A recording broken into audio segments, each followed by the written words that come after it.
Hello student, मैं पवन राठौर। जो enzymology paper है आपका, ठीक है, प्लांट फिजियोलॉजी, इसमें हम आज देखेंगे कैरेक्टरिस्टिक्स ऑफ एंजाइम, है ना। काफ़ी महत्वपूर्ण टॉपिक है, एंजाइम क्या होता है, ठीक है। तो एंजाइम की परिभाषा देखेंगे हम, डेफिनेशन ऑफ एंजाइम, क्लासिफिकेशन, ठीक है, एंजाइम टर्नओवर नंबर और डिफरेंट टाइप के एंजाइम के एग्जाम्पल।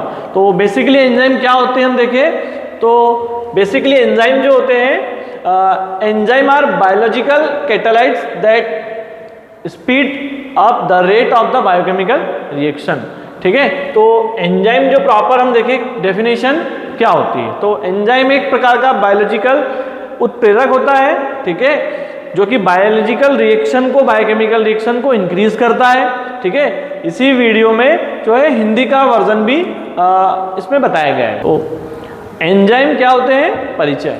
एंजाइम जैविक उत्प्रेरक है जो जैव रासायनिक प्रतिक्रियाओं की दर को तेज करते हैं, ठीक है।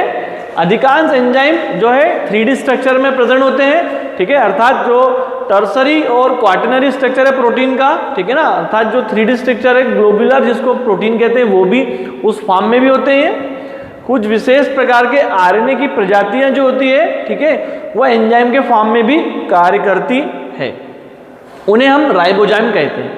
तो राइबोजाइम क्या है, कुछ स्पेसिफिक टाइप की आरएनए की प्रजातियां वो एंजाइम के फॉर्म में काम करती है। एग्जाम्पल आएगा हेम्ब्रेन राइबोजाइम। तो राइबोजाइम भी एक टॉपिक है आपका जिसमें कि कई बार क्वेश्चन इस पर आया है। तो एंजाइम का हमने देखा इंट्रोडक्शन का पार्ट, आगे देखें हम नेक्स्ट क्या है, एंजाइम की संरचना। तो एंजाइम की संरचना हम देखें क्या होती है, तो बेसिकली एंजाइम का सक्रिय स्थल वह क्षेत्र है जो सबस्ट्रेट अर्थात जो जिस पर क्रिया हो रही है, एंजाइम जिस पर आके जुड़ रहा है, ठीक है, सबस्ट्रेट, कोफैक्टर, सहकारक और प्रोस्टेटिक ग्रुप, अर्थात जो 3 फैक्टर होते हैं जिसमें सबस्ट्रेट, प्रोस्टेटिक समूह और कोफैक्टर को बाइंड करता है, अर्थात उसको बांधता है, और इसमें जो बचा हुआ पार्ट है, जो बचा हुआ भाग या अवशेष है, उसको जो है सबस्ट्रेट को छोड़कर बाकी अदर पार्ट को बाइंड करने में मदद करता है। नेक्स्ट देखिए एक्टिव साइट जो होती है, ठीक है, खासकर जो सक्रिय स्थल होते हैं उस पर आमतौर पर एंजाइम के कुल सतह क्षेत्र के 5% से कम भाग पर इनका जो होता है कब्जा होता है, अर्थात हम कहें जो एक्टिव साइट है, ठीक है, उसमें 5% जो ओवरऑल जो रीजन है उससे कम भाग पर इसका कब्जा रहता है। प्रोटीन की टर्सरी स्ट्रक्चर जो है, ठीक है, प्रोटीन के 4 टाइप के स्ट्रक्चर है जिसमें टर्सरी स्ट्रक्चर तृतीयक संरचना के कारण सक्रिय स्थल का एक विशिष्ट आकार होता है। तो प्रोटीन हम देख रहे हैं, कई बार हमने पढ़ा एग्जाम में, प्राथमिक, द्वितीयक और तृतीयक प्रोटीन की संरचना होती है, वो भी एक प्रकार से एंजाइम का ही है। प्रोटीन के आकार में परिवर्तन से एंजाइम के सक्रिय स्थल का आकार और कार्य प्रभावित होता है। काफी इंपॉर्टेंट टॉपिक है ये, है ना। तो एक बेसिक पॉइंट हैगा, प्रोटीन का जो साइज है उसके कारण एंजाइम के जो एक्टिव साइट्स हैं एंड जो उसका फंक्शन है और उसका जो आकार है, साइज है, वो क्या होगा, प्रभावित होगा। नेक्स्ट देखिए हम आगे एक्टिव साइट्स, ठीक है। तो प्रॉपर एक्टिव साइट हम देखें इसमें बताई गई है कि 2 साइट्स होती है प्रॉपर एंजाइम में, ठीक है ना। तो 2 भागों में इसको प्रॉपर बेसिकली डिवाइड किया हुआ है, binding sites and catalytic sites. तो बाइंडिंग साइट्स क्या होती है, ठीक है, binding sites it choose the substrate and bind to the active site, या सबस्ट्रेट का चयन करती है एंड उसको एक्टिव करती है, बाइंड करती है, जोड़ने का काम करती है। फिर है catalytic sites, it perform the catalytic action of enzyme, जो कैटालाइटिक एक्शन की प्रोसेस एंजाइम की, उसमें ये क्या करती है, काम करती है। इसी के साथ आता है कोफैक्टर, ठीक है ना। तो कोफैक्टर क्या होते हैं, ये भी काफी महत्वपूर्ण विषय है। Cofactor is the non protein molecule, यह एक प्रकार का अप्रोटीनी भाग वाला जो एक अणु है, मॉलिक्यूल है, ठीक है। कोफैक्टर को 2 प्रकार से डिवाइड किया है, एक तो कार्बनिक और एक अकार्बनिक, अर्थात जो अटैच है कार्बनिक पार्ट से उसको कार्बनिक भाग कहा गया और जो नॉन अटैच पार्ट है उसको अकार्बनिक भाग कहा गया है। इसका हम देखें आगे नेक्स्ट, वही सेम चीजें जो है एक्टिव साइट्स क्या होती है, ये एक्टिव साइट्स, ठीक है।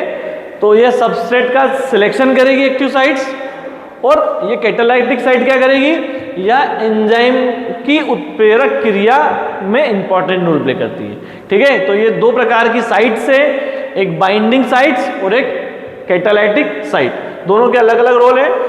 कोफैक्टर वही अभी जस्ट बताई बात है मैंने, नॉन प्रोटीन पार्ट है ये, ऐसी केमिकल प्रोसेस में इंपॉर्टेंट रोल प्ले करता है जैसे कि 20 एमिनो एसिड, ठीक है ना, मतलब जो 20 प्रकार के अमीनो अम्ल हैं जो उनमें पार्टिसिपेशन नहीं हो रहा उसके द्वारा भी ये भाग लेता है। सहकारक दो प्रकार के होते हैं, कार्बनिक और अकार्बनिक। ये दिया हुआ है आपका सहकारक, जिसको हम क्या बोल रहे हैं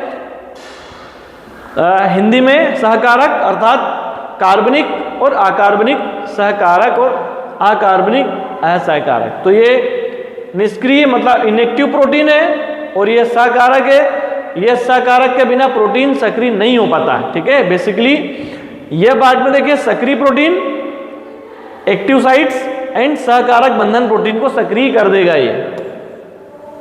हम नेक्स्ट देखें अगला हमारा ऑर्गेनिक कोफैक्टर, ठीक है ना। कार्बनिक कोफैक्टर क्या होते हैं, कार्बनिक फैक्टर जो है दो प्रकार से हैं, ठीक है, टाइप्स ऑफ ऑर्गेनिक कोफैक्टर, जिसमें कि एक फर्स्ट है हमारा प्रोस्टेटिक ग्रुप, सेकेंड है कोएंजाइम, ठीक है ना।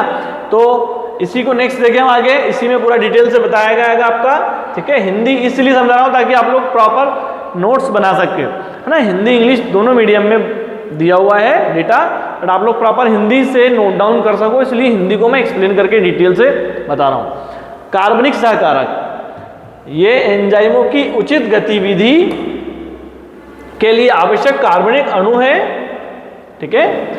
क्या है ये, एंजाइम की उचित एक्टिविटी या गतिविधि के लिए इंपॉर्टेंट एक मॉलिक्यूल होता है। एग्जाम्पल देखें ऑर्गेनिक कोफैक्टर के, ग्लाइकोजन फास्फोरिलेज के लिए स्मॉल ऑर्गेनिक मॉलिक्यूल पायरोडॉक्सिल फास्फेटेज की आवश्यकता होती है।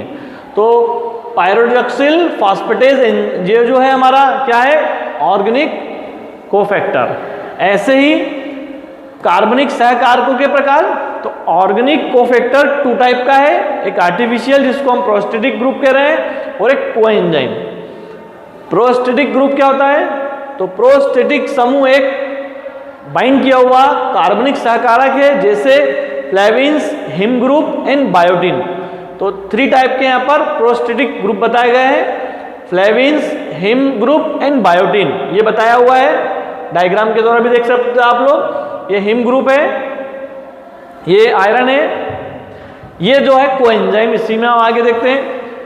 तो एक पर्टिकुलर कोएंजाइम शिथिल फॉर्म में बंधा हुआ कार्बनिक सहकारक होता है, जिसमें NAD एग्जाम्पल आएगा, ठीक है। ये दिया हुआ आएगा, जिसका फुल नेम होता है निकोटिनामाइड एडिनाइन डाइन्यूक्लियोटाइड, ठीक है। कई बार आया है MCQs में NAD।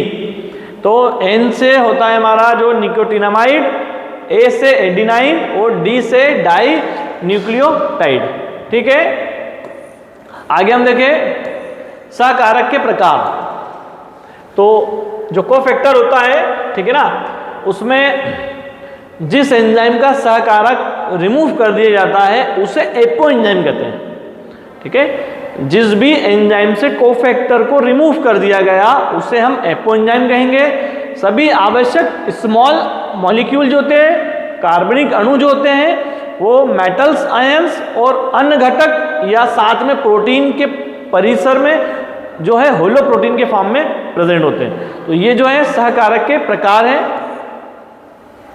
सबस्ट्रेट क्या होता है, काफी इंपॉर्टेंट टॉपिक है। Enzyme plus substrate, enzyme substrate complex बनाएगा। तो ये वही चीज है कि the reactant in biochemical reaction is termed as a substrate. जो भी रिएक्टेंट मतलब जो भी पार्टिसिपेट कर रहा है बायोकेमिकल प्रोसेस में, वह सबस्ट्रेट कहलाएगा। When a substrate bind to an enzyme it form an enzyme substrate complex. जैसे ये सबस्ट्रेट पदार्थ है, ये ज्वाइन हुआ एंजाइम से, तो यह एंजाइम सबस्ट्रेट कॉम्प्लेक्स का फॉर्मेशन करेगा, ठीक है। अब कुछ साइट्स होती है एंजाइम सिंथेसिस की, कुछ विशेष प्रकार की जो सक्रिय स्थल होते हैं एंजाइम के, वो क्या होते हैं? तो enzymes are synthesised by ribosomes which are attached to the rough endoplasmic reticulum. तो एंजाइम राइबोसोम के द्वारा, ठीक है ना, एंडोप्लाज्मिक रेटिकुलम इसमें इंपॉर्टेंट रोल प्ले कर रहा है। Information for the synthesis of enzyme is carried by DNA. जो डीएनए के द्वारा इंफॉर्मेशन को स्टोर की जाती है कोडान के फॉर्म में, उसके बारे में दे रहा है। Amino acids are bonded together to the form specific enzyme according to the DNA codes. Adenine, guanine, thymine, cytosine, ठीक है, ये जो कोडिंग होती है यूनिवर्सल कोडान जो होते हैं उसके अकॉर्डिंग ये क्या होती है, स्पेसिफिक साइट्स होती है जो कि क्या करती है, बाइंड करने का काम करती है। इसी का आगे हम देखें, वही चीजें बताई गई है, कुछ सक्रिय स्थल। तो जो भी हिंदी उसी का बता रहा हूं मैं, एंजाइमों का जो सिंथेसिस है राइबोसोम द्वारा हो रहा है, और अंतःप्रदिविश दलिका जो एंडोप्लाज्मिक रफ और स्मूथ टू टाइप के एंडोप्लाज्मिक रेटिकुलम होते हैं। तो यहाँ पर रफ टाइप के एंडोप्लाज्मिक रेटिकुलम से जुड़ा है ना। फिर एंजाइम के सिंथेसिस के लिए जानकारी डीएनए द्वारा लाई जाती है। तो जो भी एंजाइम का सिंथेसिस हो रहा है उसके लिए जो इन्फॉर्मेशन है वो डीएनए लेकर क्या करता है, उसको लेकर जाएगा।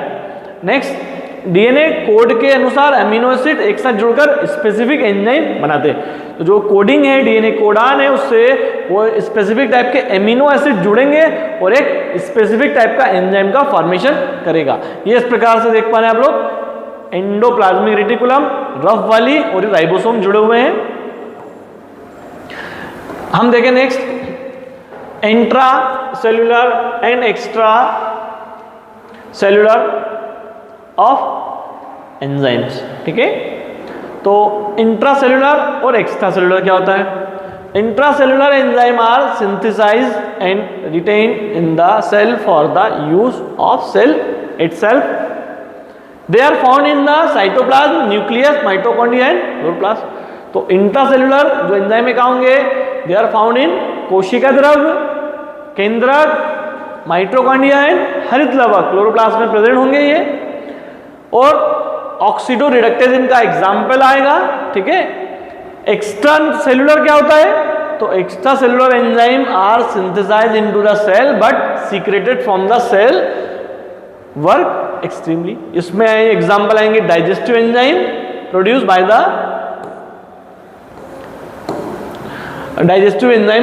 The DODM. तो ये काफी इंपॉर्टेंट है, एक्स्ट्रा और इंट्रा सेल्यूलर एंजाइम। इसी को यहाँ पर डिटेल से बताया गया है, ठीक है। तो वही हिंदी में मैंने उसी का डिटेल से आपको बताना चाह रहा हूँ, एक्स्ट्रा और है ना इंट्रा। तो इंट्रा सेल्यूलर, एक्स्ट्रा सेल्यूलर में ये साइटोप्लाज्म, माइटोकॉन्ड्रिया, क्लोरोप्लास्ट में प्रेजेंट है। बाह्यकोशिकी एंजाइम कोशिका में संश्लेषित होते हैं, सिंथेसिस होगा, बट बाहर रूप में ये कार्य करने के लिए कोशिका से सीक्रेट होते हैं। उदाहरण जो पेनक्रियाज है उसके द्वारा उत्पादित है ना, मतलब जो पेनक्रियाज होता है ह्यूमन बींग्स में, उसके द्वारा जो उत्पादित जो प्रोड्यूस डाइजेस्टिव एंजाइम है वो आएंगे इसमें। अग्नाशय की कोशिकाओं द्वारा उपयोग नहीं किया जाता है, और बल्कि जो ग्रहणीय डोडियम द्वारा उसको ले जाया जाता है। विशेषताएं देखें, तो विशेषताओं में एंजाइम अभिक्रिया की सक्रियण ऊर्जा को कम करके अभिक्रिया को तीव्र करते हैं। क्या करते हैं? जो एक्टिवेशन एनर्जी है उसको कम करेंगे, एंड जो अभिक्रिया है, जो प्रोसेस है, बायोकेमिकल प्रोसेस हो रही है, उसको इंक्रीज करेंगे। उनकी उपस्थिति में अंतिम उत्पाद जो एंड प्रोडक्ट होता है उसकी नेचर और उसकी जो प्रॉपर्टीज है उसको प्रभावित नहीं करती, ठीक है ना। वे अपने क्रिया में अत्यधिक विशिष्ट होते हैं, अर्थात प्रत्येक एंजाइम हर एक एंजाइम पर्टिकुलर एक, जैसे लॉक और की मॉडल हम आगे देखेंगे, हर एक विशेष एंजाइम का एक विशेष एक कोड होता है, ठीक है। नेक्स्ट देखिए हम आगे, nomenclature of enzyme. Simple nomenclature में an enzyme is named according to the name of the substrate is catalysis, है ना। Some enzyme were named before a systematic way of naming enzyme was formed. Example दिए हैं pepsin, trypsin और rennin. जैसे maltose enzyme है ना, maltose plus water ये बनेगा, ठीक है ना, ग्लूकोज। और कुछ एग्जाम्पल बताए गए हैं, लेक्टोज ठीक है, माल्टोस, सेल्यूलोज, लिपिड, ठीक है। तो ये जो नॉमेनक्लेचर हम देखें आगे, इसमें उदाहरण के फॉर्म में लेक्टोज जो है, जैसे सबस्ट्रेट है लेक्टोज, एंजाइम होगा लेक्टेज, है ना। तो आखिरी में एस लगेगा पर्टिकुलर एंजाइम में। लेक्टोज सबस्ट्रेट है, लेक्टेज एंजाइम है, जो प्रोडक्ट हैगा वो ग्लूकोज और गैलेक्टोज होगा। माल्टोज तो माल्टेज, ठीक है, शुगर है ये प्रोडक्ट। सेल्यूलोज सेल्यूलेज एंड शर्करा जो शुगर है नॉर्मल वाली वही रहेगी। लिपिड तो lipase, glycerol plus fatty acid रहेगा। स्टार्च इसमें एमाइलेज, ठीक है, एंजाइम होगा, और माल्टोज रहेगा ये। प्रोटीन और प्रोटीज होगा यहाँ पर, ठीक है ना। तो प्रोटीन जो है सबस्ट्रेट होगा और इसका एंजाइम होगा प्रोटीज। पेप्टाइड्स और पॉलीपेप्टाइड्स इसके अंदर जो होंगे उत्पाद होंगे। तो ये वही अभी जो मैंने बताई आपको बात है।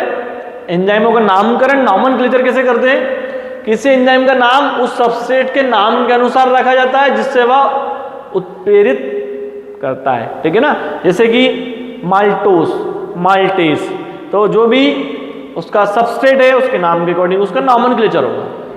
कुछ स्पेसिफिक टाइप के एंजाइम है, उनके नामकरण में, ठीक है ना, व्यवस्थित पद्धति जो विकसित होने से पहले ही कर दी गई, जैसे कि पेप्सिन, ट्रिप्सिन और रेनिन। तो सबस्ट्रेट के नाम के अंत में ASE जो है जोड़कर एंजाइमों का नामकरण किया जाता है। काफी इंपॉर्टेंट है ये। वाटर हाइड्रोलाइसिस, जल अपघटन को उत्प्रेरित करने वाले एंजाइम को हाइड्रोलेज कहते हैं। हाइड्रोलेज जैसे कि हाइड्रोजन, ठीक है ना, तो जल का अपघटन होगा तो उसमें एंजाइम जो होगा वो हाइड्रोलेज होगा। तो ACE ये हाइड्रोलेज ऐसा बनेगा। ये उदाहरण अभी आपको बताया। फिर क्लासिफिकेशन देखें एंजाइम का, तो क्लासिफिकेशन भी काफी इंपॉर्टेंट है। एंजाइम की क्लास है, टोटल 6 मेजर क्लासेस है। ऑक्सीडोरिडक्टेज, ट्रांसफरेज, हाइड्रोलेज, ठीक है, लाइसेस, आइसोमरेज और लाइगेज, टोटल 6 मेजर क्लासेस है। ये रिएक्शन टाइप है उसका और ये उसका एग्जाम्पल है। तो ऑक्सीडोरिडक्टेज जो होता है रिडक्शन ऑक्सीडेशन की प्रोसेस में जो है प्रोसेस में पार्टिसिपेट करता है। एग्जाम्पल होगा लेक्टेट, ठीक है, डिहाइड्रोजनेज। ट्रांसफरेज ट्रांसफर करने का काम करेगा, तो मूव केमिकल ग्रुप, तो हेक्सोकाइनोज उसमें एग्जाम्पल आ गया। हाइड्रोलेज अभी एग्जाम्पल देखा हमने। Water hydrolysis, hydrolysis bond cleavage with transfer of the functional group of water. Lysozyme इसमें एंजाइम एग्जाम्पल आएगा।